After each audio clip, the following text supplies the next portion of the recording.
Tribal politics पर दो कीड़े बैठ चुके हैं और दोनों ही कीड़े बेहद जहरीले हैं। एक तो डीलिमिटेशन का कीड़ा और दूसरा कीड़ा डीलिस्टिंग का। सेंसस चल रहा है, उस आधार पर डीलिमिटेशन हुआ तो 10 सीटें आदिवासी समुदाय के हाथ से बाहर चली जाएगी। डीलिमिटेशन और डीलिस्टिंग वह कीड़ा है जो सुबह झारखंड की ट्राइबल पॉलिटिक्स को समाप्त करने जा रहा है। और झारखंड मुक्ति मोर्चा पूरे झारखंडियों की बात करती है, पूरे झारखंडियों के हक अधिकार की लड़ाई को शुरू से ही लड़ा है।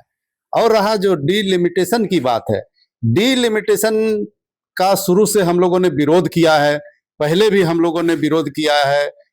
अगर आपको याद होगा तो जिस तरह से भाजपा का नेता जो आ रहे थे और उनको हम लोगों ने दिल्ली से जो आ रहे थे, हम लोगों ने हवाई अड्डा से ही खदेड़ कर वापस। और आज भी अगर वैसा होता है, अगर डिलिमिटेशन होता है तो यहाँ के आदिवासियों का, हम लोगों का, यहाँ के स्थानीय लोगों का, जो यहाँ के मूल निवासी हैं आदिवासी, उनका सीट घटेगा।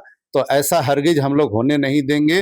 अभी भी हम लोग पुरजोर विरोध करते हैं और विरोध करेंगे। समय आने पर हम लोग सड़क से लेके सदन तक इसका विरोध करेंगे। समय आने पर आप देखिएगा इसका पुरजोर विरोध होगा।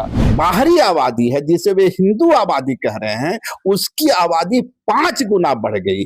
अब ये आबादी बढ़ गई तो बढ़ी हुई आबादी के आधार पर यदि डिलिमिटेशन किया गया तब खतरा है। सरना कोड लागू कर दीजिए, सबसे बढ़िया सब आपको साफ हो जाएगा, दूध का दूध, पानी का पानी। तो वो चीज क्यों नहीं करते हैं? केंद्र सरकार को इस पर ध्यान देना चाहिए। दोस्तों, सुबह झारखंड की ट्राइबल पॉलिटिक्स पर दो कीड़े बैठ चुके हैं और दोनों ही कीड़े बेहद जहरीले हैं।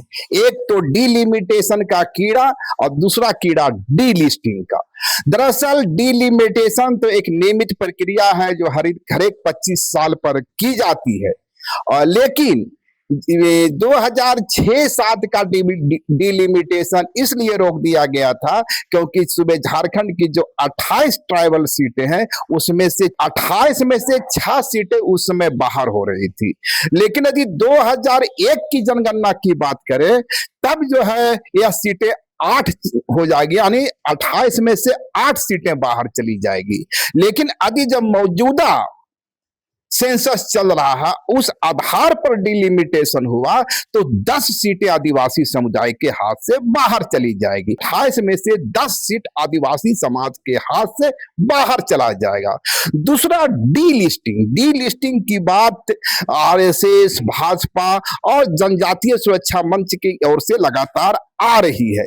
लेकिन कहा जा रहा है कि यदि यह डीलिस्टिंग हुआ तो खूंटी, कोलेवीरा, तोरपा और सहित दूसरे जो करीबन 8 विधानसभा की सीटें हैं वह आदिवासी समाज के हाथ से बाहर चला जाएगा। बाहर इसलिए चला जाएगा कि इन सभी सीटों पर ईसाई समुदाय की बहुलता है। ईसाई समुदाय को यदि आदिवासी समाज से बाहर कर दिया गया तो होगा यह कि उस विधानसभा में गैर आदिवासियों की आबादी आदिवासी समुदाय से बहुत ज्यादा हो जाएगी और इस तरीके से यह 8 सीटें उसके हाथ से चली जाएगी। यानी डीलिमिटेशन और डीलिस्टिंग वह कीड़ा है जो सुबह झारखंड की ट्राइबल पॉलिटिक्स को समाप्त करने जा रहा है। लेकिन इसके कारण आदिवासी समुदाय के बीच एक बेचैनी भी है, एक आक्रोश की झलक भी देखने को मिल रही है। और आपको हम बता दें कि सूबे के पूर्व शिक्षा मंत्री और आदिवासी समाज का एक बड़ा कद्दावर चेहरा बंधु तिर्की ने इस मामले में बेहद अच्छी पहल करते हुए 31 मई को सुबह झारखंड के हर कोने से जो ट्राइबल एक्टिविस्ट हैं, बुद्धिजीवी हैं, साहित्यकार हैं, उन्हें रांची बुलाया है और माना जा रहा है कि 31 तारीख को इस मामले में डीलिमिटेशन के मामले में एक बड़ा फैसला होगा।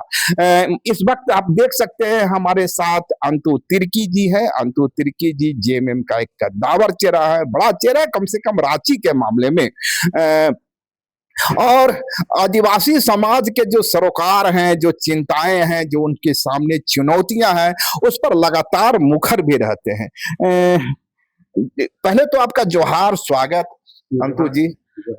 आप किस रूप में देखते हैं? क्या ये इस 28 में से 10 सीट आपके हाथ से चला जाता है, तो इस सूबे झारखंड की ट्राइबल पॉलिटिक्स का क्या होगा? मैं सवाल इसलिए कर रहा हूं कि जिस जेएमएम से आप जुड़े हैं, ट्राइबल समुदाय का सेंटीमेंट उससे जुड़ा हुआ है। यदि नहीं होता तो लोकसभा की 5 में से 5 सीट पर भाजपा का सफाया नहीं होता।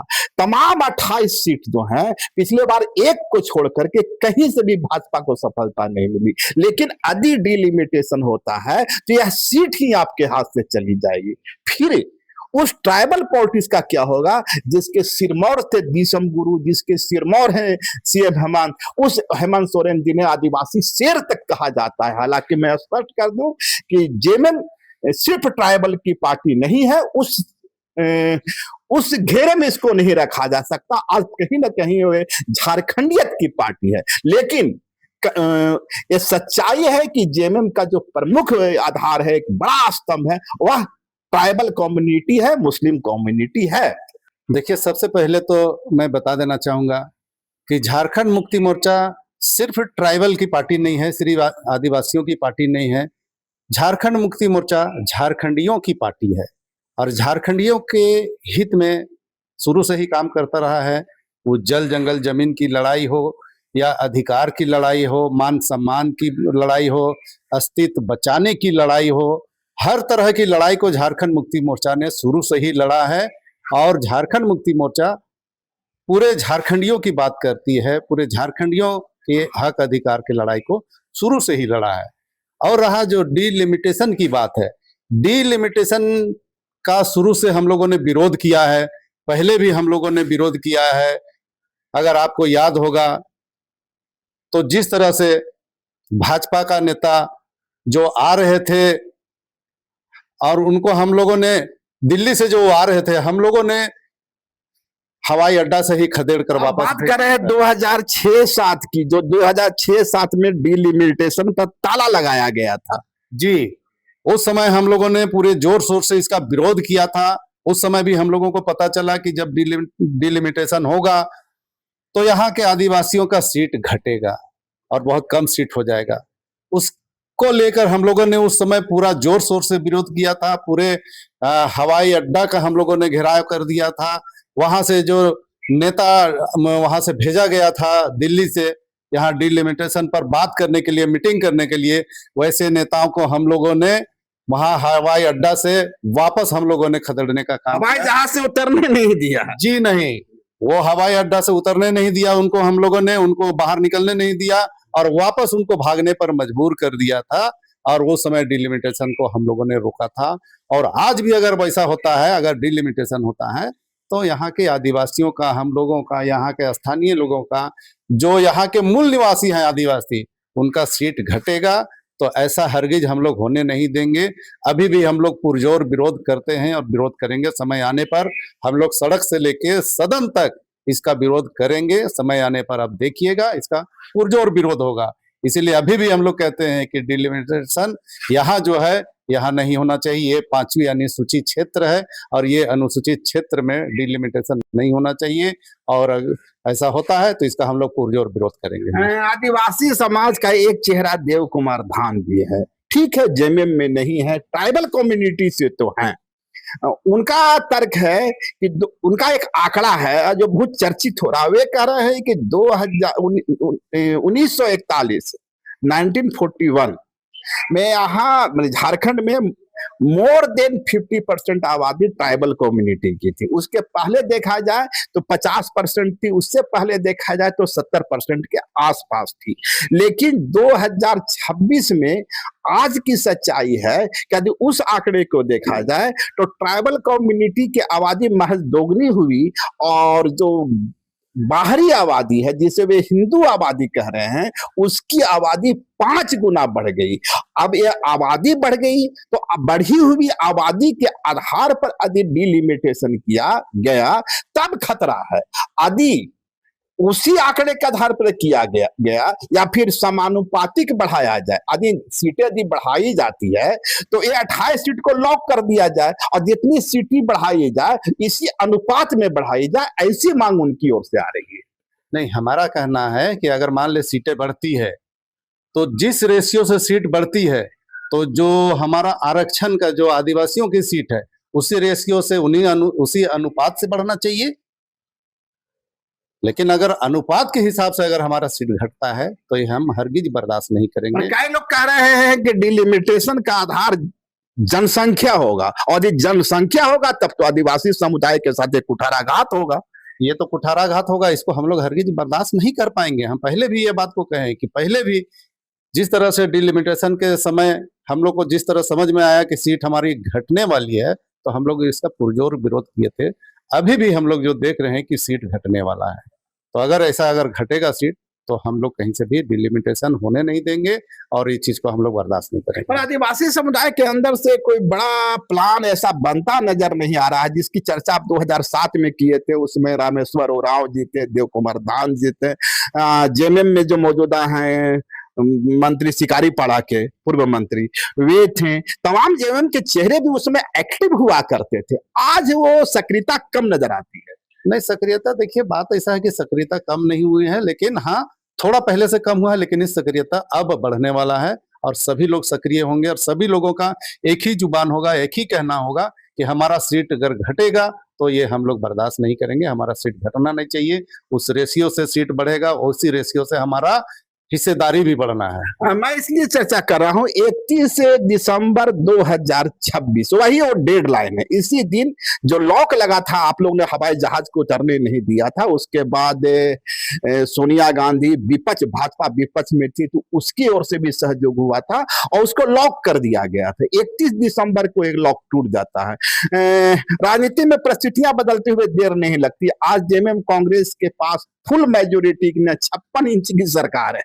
किसी विशेष परिस्थितियों में यदि कुछ पॉलिटिकल उलटफेर होता है, राजनीति अनिश्चितताओं का खेल है, तब तो यदि विधानसभा चुनाव में जाने की बात हो गई, तब तो आप अचानक से आपकी सीटें कम जाएगी।